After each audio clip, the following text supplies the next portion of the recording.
Hi, I'm Gary Dye with Life Marriage Retreats. I recently wrote an article about the things that successful couples say to each other in their relationships. I'd like to kind of add a few things to that. While every happy and successful marriage is unique, it can also be shown that they are the same. Successful couples have certain practices, habits, and ways of being in the relationship that, while done or spoken in different ways, all come from the same fountain or spring of life-giving water. For example, many commonalities can be found in simple things that partners regularly say to or ask one another. Let's take a look at some of those words that make a huge positive difference. The first phrase to remember is, "I'm here for you." Happy couples know that their partner has their back. I believe all of us are looking for something that I call sanctuary, a place where we can feel safe and know that we will be loved and accepted. What a great thing it is to feel strengthened and renewed by a partner who understands our needs and cares about our well-being. Think of how safe it feels to face life's challenges with someone you can count on. The next phrase to remember is, "I notice the good that you did. Thank you." Acknowledgement and gratitude are powerful love languages for most people. Struggling couples tend to focus on what their partner does wrong rather than noticing what they do right, leading to frustration for everyone concerned. One of the best pieces of advice I have ever heard about marriage encourages me to put on my rose-colored glasses and see what is best about my partner. Grateful couples know that they will influence their partner in positive ways by noticing and cheering their contributions, not by nitpicking their stumbles. All of us want to feel respected and acknowledged, especially by the most important person in our lives. Next, can I help you with that? Offers of a helping hand to a partner faced with a task or a challenge or a clear expression of love that speak volumes to their heart. Acts of service are unmistakable ways of communicating the message, "I care." Happy couples are not dependent on one another in powerless ways, but find joy in the unity of being a team and able to lean on one another appropriately.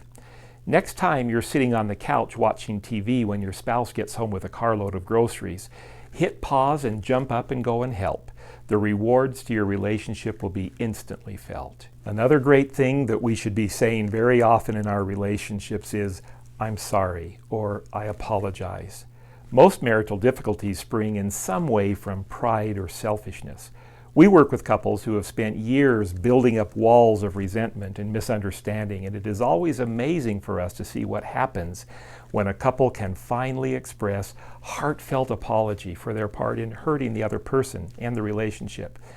This doesn't usually happen early in the retreat, but as they communicate and reconnect, the time finally comes when the cleansing apologies can be spoken and forgiveness extended.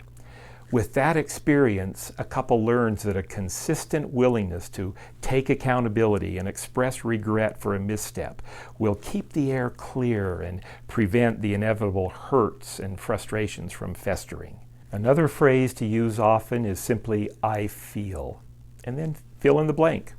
Vulnerability is a powerful way to build trust with your partner. Sharing feelings, hopes, dreams, and concerns with one another helps bring in accuracy to our feelings and expectations. You might be dealing with a difficult situation at work, for example, that could have serious consequences. Perhaps you don't want to cause worry or stress for your spouse, or you don't trust how they will react, so you don't share the situation with them, even though the stress is noticeably carrying over into your home life. This leaves your spouse confused and writing their own inaccurate scripts about what might be wrong, leading to multiplied stress for everyone. In close relationships, what we choose to suppress, our partner will ultimately express in their own negative ways. Being open with your partner will build trust and a sense of unity and safety. Another phrase that will have great value for your relationships is simply, "I would like it if," and then fill in the blank. Every person has needs.